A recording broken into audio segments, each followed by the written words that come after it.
Yeah, I've had people tell me I couldn't do stuff my whole life, and I really take it personally. Cason's on a mission. They just shut up and work. Grown-ass man. We had a play in a Clemson game where I threw their corner into Dabo. He was not a fan of my beard, my long hair, or my potty mouth. We play against creatures, man. He literally came over to me, he was like, don't ever fail again. And I was like, Yes, sir. all right, Don't kill like, me. Yeah, I was like, yes, sir. Or you got to come to Papa and you got to take this on. You can do whatever you want. You can be whatever you want. And you're going to light up the damn scoreboard.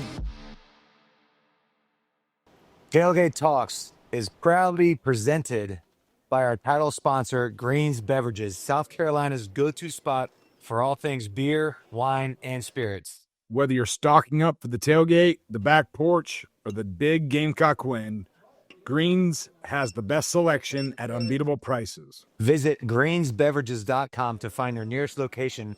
They have a ton of them, and load up before kickoff. Big cheers and even bigger victories this fall. Thanks to our friends at Greens Beverages, who've been keeping Steven and I hydrated since 2007. All right, Gamecock fans, this season we're raising the glass to bold flavors and even bolder conversations. Tailgate Talks is fueled by Bullet Bourbon, the official bourbon of backyard grills, pregame huddles, and postgame victory toast. Whether you're sipping it neat or mixing up Gamecock-style old-fashioned, Bullet's smooth finish keeps the tailgate vibes rolling. So pour one, press play, and let's talk some football. Bullet Bourbon, frontier whiskey for Gamecock Nation. What's up, tailgaters? Hope you guys enjoyed last week's episode with Marcus. He's one of a kind, ain't he, Steven?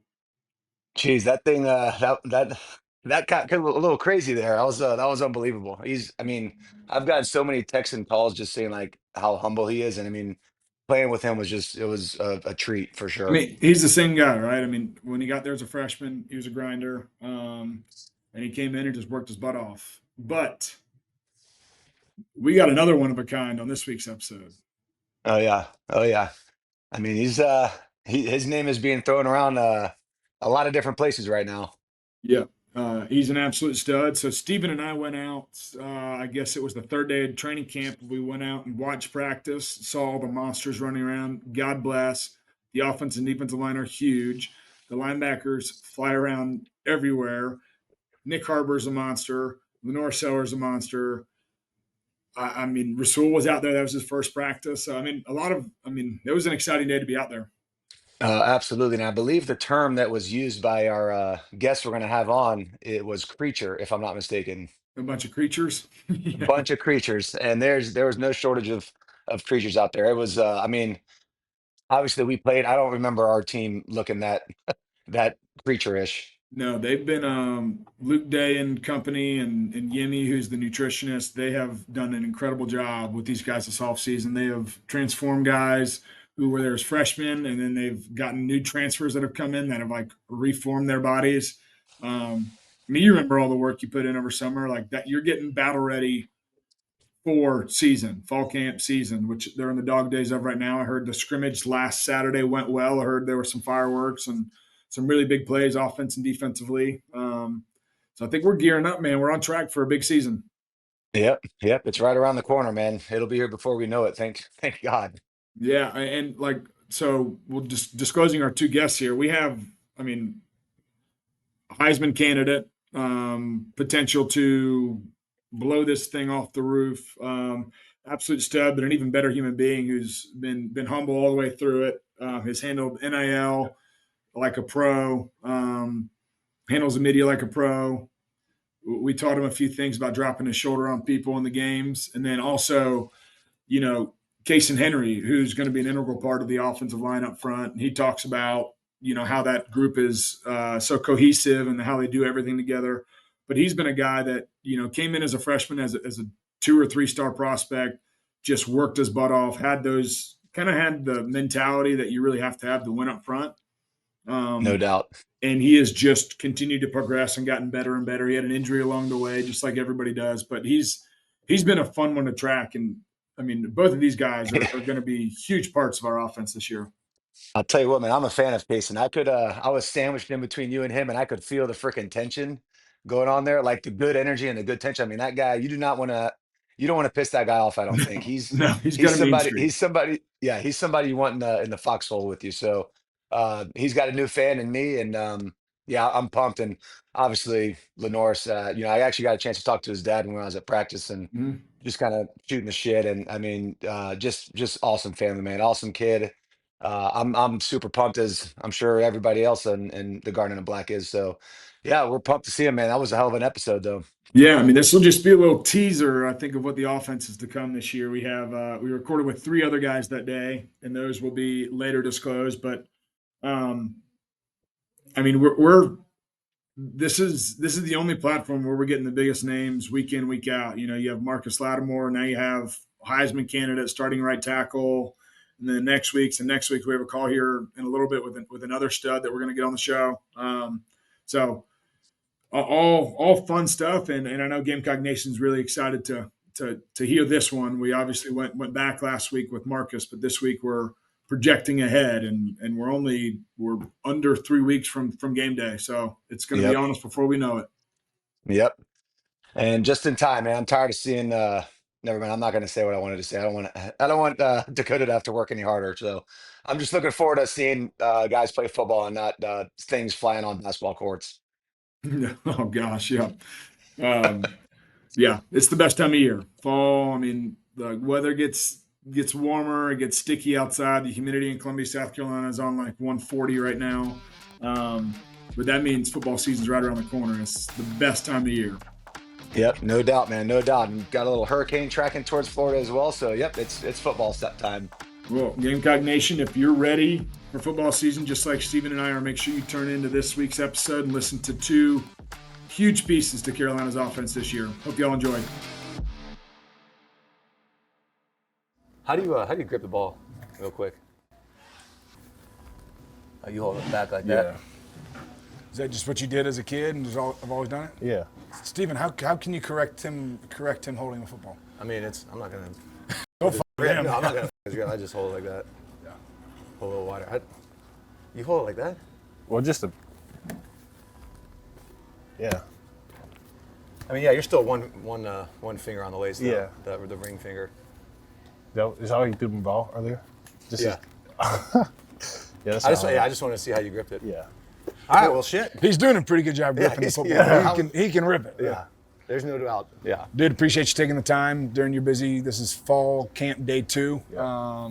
You're a busy man. I know you guys just finished practice and you got stuff going on. You only have a small window to have some free time before you back up here in the daily grind. So I appreciate you joining us. Oh, yeah. Yeah, I got a chance to meet your dad out there earlier. Are you talking to him? Yeah. Yeah. Pretty cool dude, man. So, talk about what the off season was like for you, kind of growth development, all that good stuff. It was super busy. I was pretty much in here most of the time, just going over stuff with the offense, just getting used to Davis and Ben and Coach Shula and all them, what they're looking for, how they're looking to read defenses and stuff like that. Little vacation, working out, training, stuff like that. But other than that, super busy. Yeah. How, obviously playing in Dowell's offense last year, playing in Coach Shula's offense this year, similarities, differences, kind of a blend? Yeah, it's kind of a blend. Pretty much the same system that D'Lo had, but just changed some verbiage around, changed a couple of things, like small things, like a route here, a route there. Then Shula bought some stuff from the NFL here. And, you coached a pretty good one in the NFL. Yeah. Yeah, so, I mean, it's a little bit of both. Yeah. There's, are you guys going to do anything under center? Yeah. Okay. Yeah. I mean, living here in Columbia, like, everybody asks me about you probably every single day. Like, what do you think of LaNorris? And I'm like, well, he's freaking awesome. He's a stellar kid, plays damn good football. He's an in-state kid. He's loyal to the program. But they always say, like, who would you compare him to from an NFL standpoint? Obviously, you played against a lot. You played with a lot and against a lot. And they're like, is he a lot like Josh? I'm like, yeah, he's like Josh, but I mean, I think we had you on it last time. Like, who do you mirror your game? Like, you're as close to Cam Newton as I've seen since Cam Newton. No doubt. And from a physicality standpoint, I mean, Steven challenged you last year. I don't know if you remember it. Yeah. But he said, stop sliding and running out of bounds. You're 240, 250 pounds. And what do you do? And then you freaking somebody in A&M. But no, just excited to watch how you evolved. Like, first 6 games last year, you were kind of growing and becoming the true starter.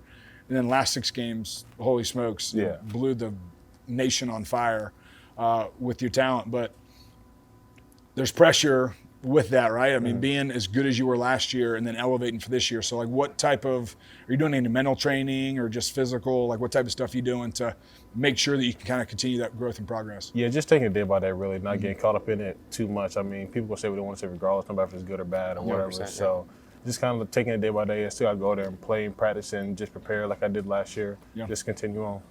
We talk a lot about defining moments when it comes to football. One choice can change the entire outcome of a game or season. Moments that seem small often make a substantial impact in the long run, and that is true in all facets of life. Like whom you choose to bank with? Picking the right bank can make a huge difference in finding success. That's why you need to elevate your financial game with Founders Federal Credit Union. Their rates are always competitive, and they've got trusted financial tools that help keep your financial goals on track.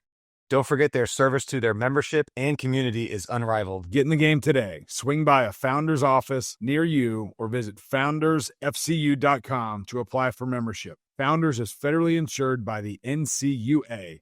Membership qualification is required. Gamecock Nation, it's time to fire up the grills, grab your cold ones, and get ready for kickoff. Join us at Steel Hands Brewing for the Garnet and Black Bash featuring Gamecock Central, the ultimate season kickoff party. Live music from our Gamecock friend Ryan Trotty, Ice Cold Steel Hands Brews, and Gamecocks from all over. Let's pack the house for this free event and set the tone for a huge football season. Saturday, August 16th, starting at 5 p.m. at Steel Hands Brewing in Casey. Be there. It's football time in Carolina. Let's go. Hey, Gamecocks. At Granger Owings, style starts with you. From custom fits to emerging brands, they offer a curated selection of women's and men's clothing for work, weekends, and every moment in between. Their stylists take the time to understand your lifestyle, then help you build a wardrobe that fits your needs and feels like you. Shop in store, downtown on Main Street and Trenton Plaza, or book a fitting online at grangerowings.com. Granger Owings, where personal style meets personal service. It was funny, Coach Beamer had me go talk to those guys, and Coach Shula's like, yeah, what do you have in advice for LaNorris talking to the media? I was like, don't ask me for advice talking to the media. Coach Spurrier never let me talk to him, and for good reasons. I cuss a lot. But it was funny, man. Coach Shula actually recruited me when he was at Bama, and he was not a fan of my beard, my long hair, or my potty mouth, as he told the Jefferson coaches. But, I mean, he is a hell of an offensive mind, hell of a coach, and, I mean, you like playing for him, obviously. Yeah. So, well, brag on some of the guys that you'll be throwing it to and protecting you up front. Like, who have you noticed kind of took the bull by the horns this offseason and really, really elevated? Pretty much all those guys just asking, like, throw after practice, throw during the workouts, after the workout, stuff like that. Want to come up here late. The freshmen put their head down, really all of them. That kind of surprised me a little bit just because it's like, coming out of high school, you think they have, like, the big head, they don't work and all that. But, I mean, it was all just willing and ready to work. It's pretty humbling.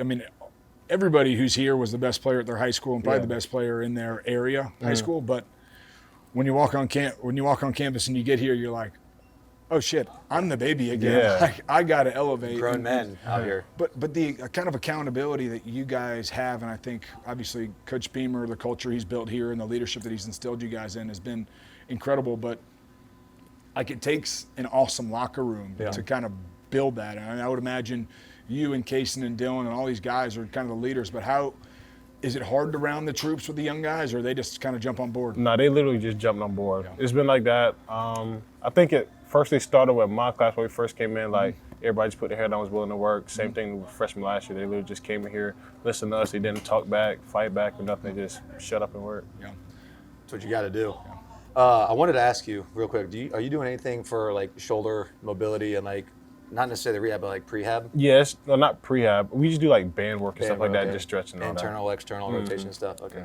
You do ice after practice? I'll go in the training room and ice some days, just depending on if I throw for like, I know fall camp like back to back. Spring ball, we had like a day to practice and we had the next day off, so I didn't really ice then. But I know a lot of guys are now doing like pitch counts. Yeah. Did you guys do any of that? No. Yeah. Let them go. Yeah, I agree. I don't remember ever icing after practice. No. Well, I mean, what you've done on the field over the last 2 years has been awesome, but I think the thing that when I look at you and like I get most excited about is the stuff you're doing for the state and the impact that you're making. You just hosted a youth camp. You've done a bunch of philanthropic stuff. like that stuff carries a lot of weight. And I know you being from Florence, it means a lot, and that's why you committed here. That's why you stayed here. But talk about why it's so important to you.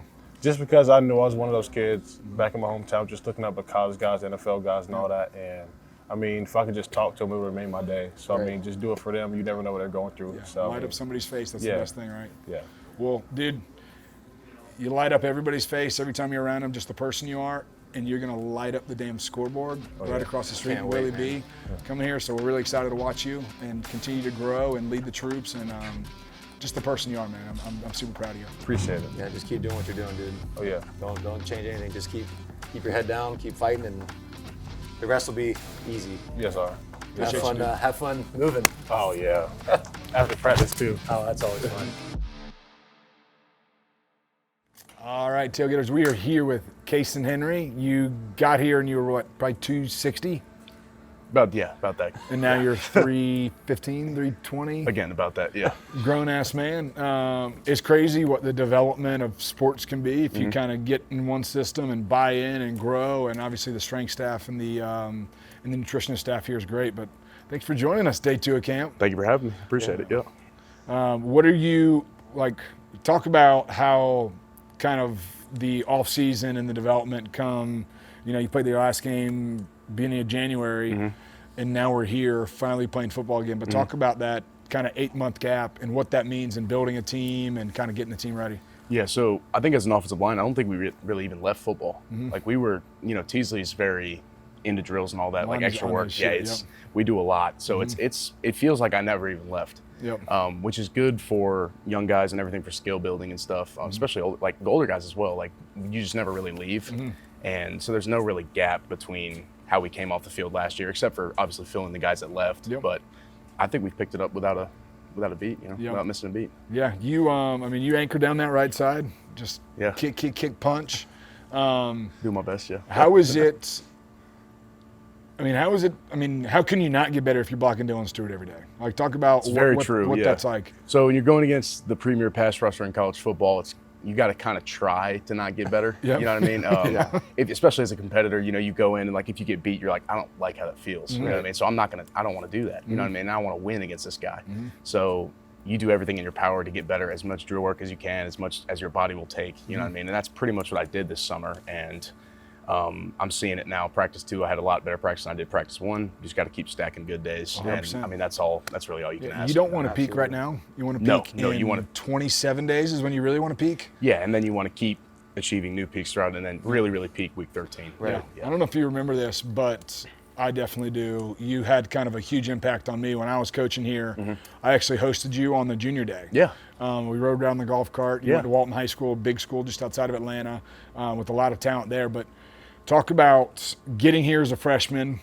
I mean, you're 4 years in now, but what that's been like and why, quite frankly, why you've been here for 4 years, because you could have left whenever you wanted to. Yeah. But why is this place so important? I think I give a lot of credit to the older guys that I got when I got here. Javon, Gwynn, Eric, who coaches with us now. Everybody, like Hank Manos, Wyatt, all those guys that I came in with.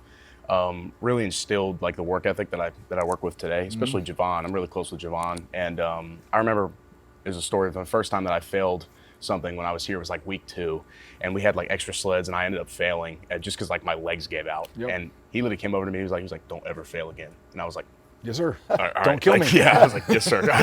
My bad. And so I don't think I've ever failed something again. And it was that was definitely a change, like a moment where I definitely changed internally. I was like, these guys are really serious about this, and it's their life and death. Like, so you got to be though. Yeah, exactly. And they're all trying to go to the NFL. You know what I mean? So that's really where it clicked for me, and I'm glad it clicked early, because then I was, mentally ready to kind of play a little my freshman year, and I got hurt my sophomore year, but then step into that starting role this past year.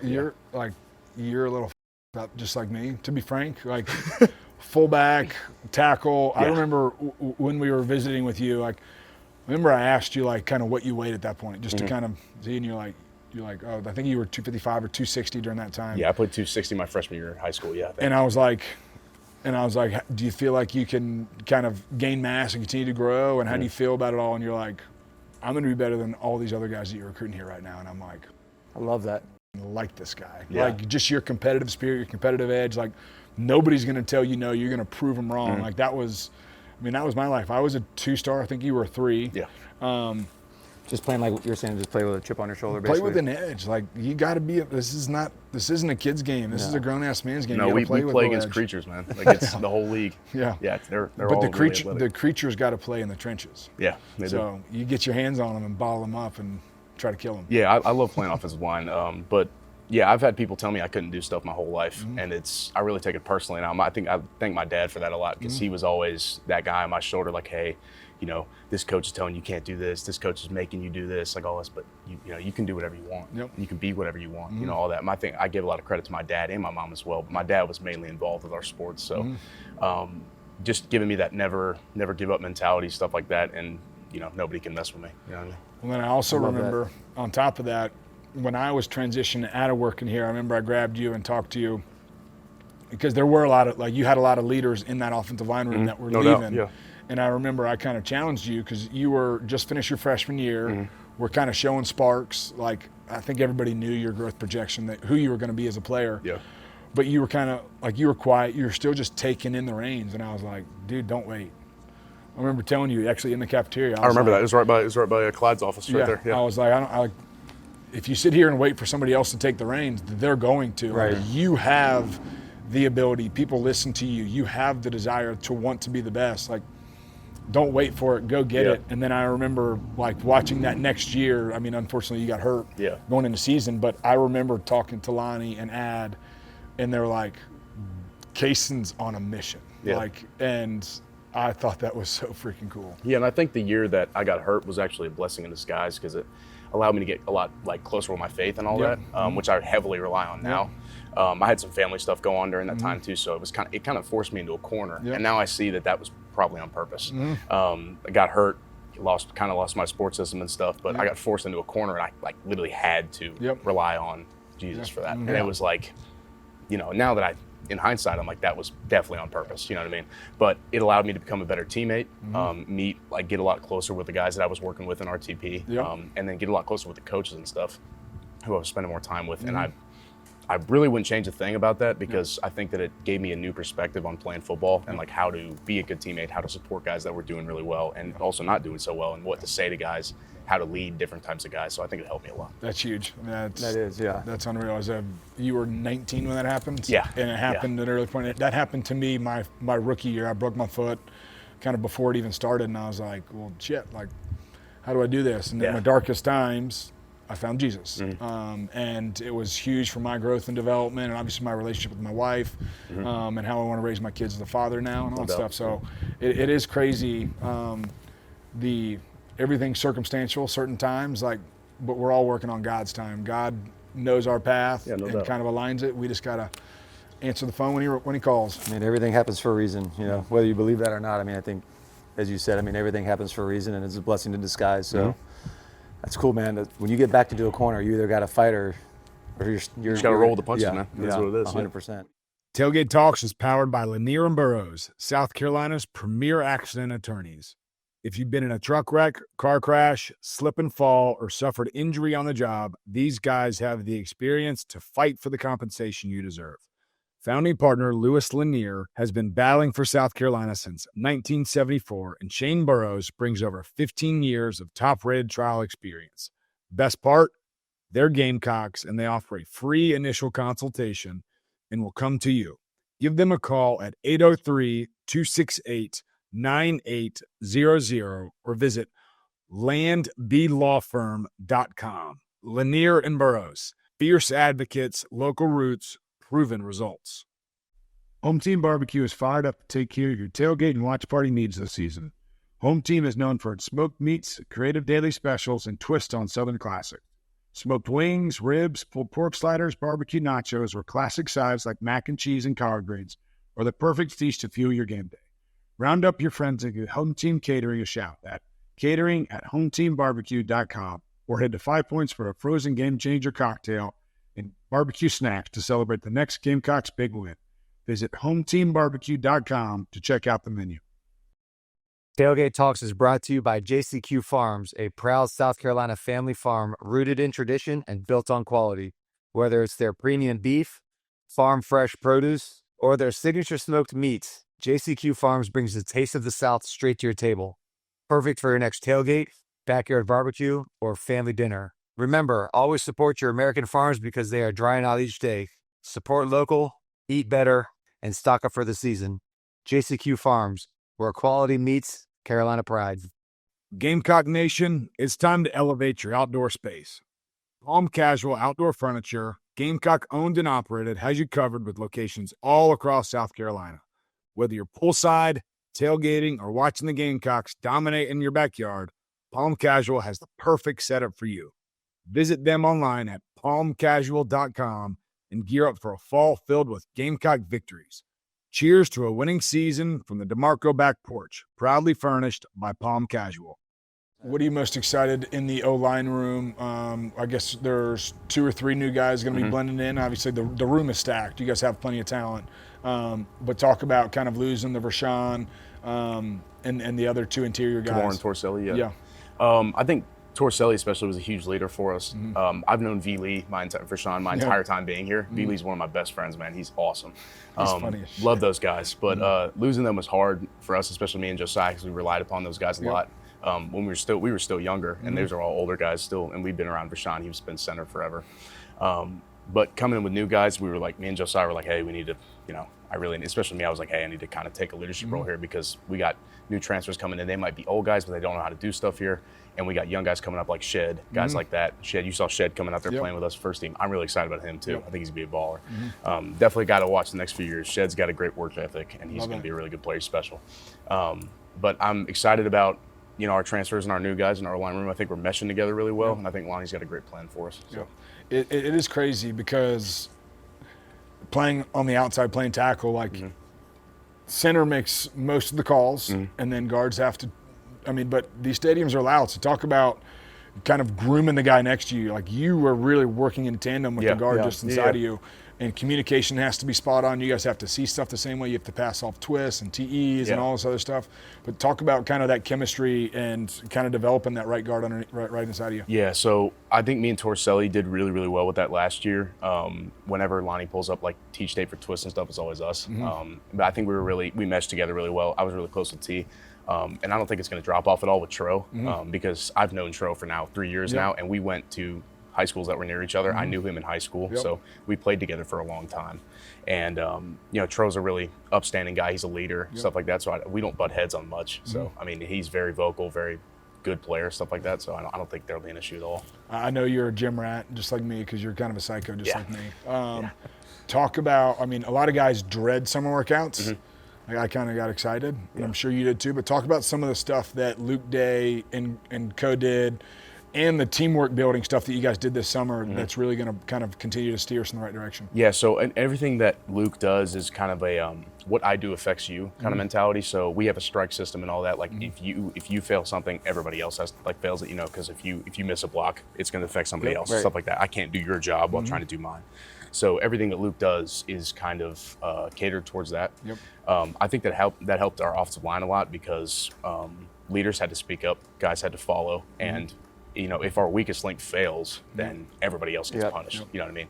And we can't have that on the field. You know what I mean? And I think that really cultivates a sense of belonging in the offensive line as well, because a sense of accomplishment as well. Because if guys get shit done, older guys come over, hey, great job, pick them up, all after that. So I think we've been building chemistry over these last 2 or 3 months before we even started putting on the pads and anything like that. I think that's really helped us. And chemistry's got to be paramount. It's second to none. Yeah. And then I guess these will be last things. I'm kind of nerding out here a little bit, but obviously run game, you can do 17,000 different things in run game. You can be pulling, you can be blocking down, but the ideal run play for Cason Henry, what's your go-to where you're like, call this play, hell yeah. Come on, Oscar. Come on, whoever's behind me. Follow down. I had, I think one of my favorite plays last year was our transportation series plays, which are we're tackle pull. So we get tackle outside on the corner or on a nickel. We had a play in a Clemson game where I threw their corner into Dabo and knocked him down on their sideline. And that's my favorite play from last year. You can barely see it on film, but I was I threw him and they hit Dabo and Dabo was down. I'm like, dude, that's And then he awesome. jumped up and was like, yay, go team. Yeah, but that was a great time for me. That play was awesome. But I'm definitely a big fan of transpo series for us. I think that's a really effective play, and we scored on it a lot last year. I think think is really good for us. So. Well, I mean, that kind of goes into the athletic. Like everybody thinks, oh, offensive line, they're just big Nebraska guys that can't move. Yeah. Bullshit. Getting out on the edge and having. I love getting out. Yeah, I love getting out of their space. Yeah, it's fun. They can't cut you anymore, can they? No. Oh, that's nice. In my day, like they. Oh yeah, would just cut you. You go ass over tea kettle. Take your knees out. But now it's like, hey, you better jump and get out of the way. Which you're either giving up your gap when we're getting explosive, or you got to come to Papa and you got to take this on. I mean, that's what Teasley coaches. He's like, run outside shoulder to force the guy to decide, and if he goes outside, just kick him out and throw him out of bounds. You know what I mean? Well, that's Torselli made his money off that last year. He was just killing guys. I mean, that's I love run game. He's a pass game nerd, but yeah, you throw your hat. I mean, if a guy has contained, you throw your hat on his outside. You threaten his gap, and he's got to jump out. Yeah, gonna freak out, and then as soon as he's like, "Oh shit, I'm gonna lose contain," then he loses his weak inside, and you can just flip your inside hand and throw him in a Dabo. Yep. Throw him in harder this year, okay? Yes, sir. Take him out. Yes, sir. I would be terrified seeing somebody like that coming at me. If I'm a little Dude, corner it's fun. or safety. We usually get me in the center out. Or usually somebody like that Boaz coming out there too, and we got the tight ends or whatever out there too. So it's a fun play, yeah. I mean, you really only got to block two guys. You got to block the first. You got to stop that D tackle that's on play side that can blow it up, and then that first play side linebacker, and whoever's coming off the edge is the fourth player. Around. Yeah. We got to show them. First puller has to go kick out. And then you got to kick out because if we don't have anybody on that, you're gonna have a corner coming at you right now. So we got to show them the tape of T Camp. Pulling against Brandon Spikes. Yeah, we had an offensive line when we were playing Florida. Yeah. You know who Brandon Spikes is? Yeah. I think we were running counter or power. I'd love to see it. Yeah, hell yeah. Backside guard. No, you would not like to see it. Brandon Spikes. Like him. Oh 330-pound like helicopter. Like, Yeah. I think he did He put his shoulder and helmet. Like, No, I definitely want to see it. Oh my God! bless T-Camp. We had T Camp on the podcast and talked about it. What we say, I mean, that happens. You know, you're playing against You're playing against grown creatures, men. dude. Yeah, creatures. Yeah. Well, I mean, day 2 of camp. Appreciate you taking the time. Yeah, dude, I appreciate y'all having me. Yeah, Excited to kind of watch you. We're 28 days away from dominating out on the field, imposing your will, and that's what it's all about in the trenches. no doubt. And watching you lead, because that's one thing that I knew from the first day of us recruiting you was like, this dude's going to be able to rally the troops, and you're doing that. I'll do my best, Coach. Absolutely. Proud of you, dude. Yeah. Yes, Thank sir. you. Appreciate Appreciate y'all's time. Yeah, no doubt. Absolutely. Thanks, dude. Yep.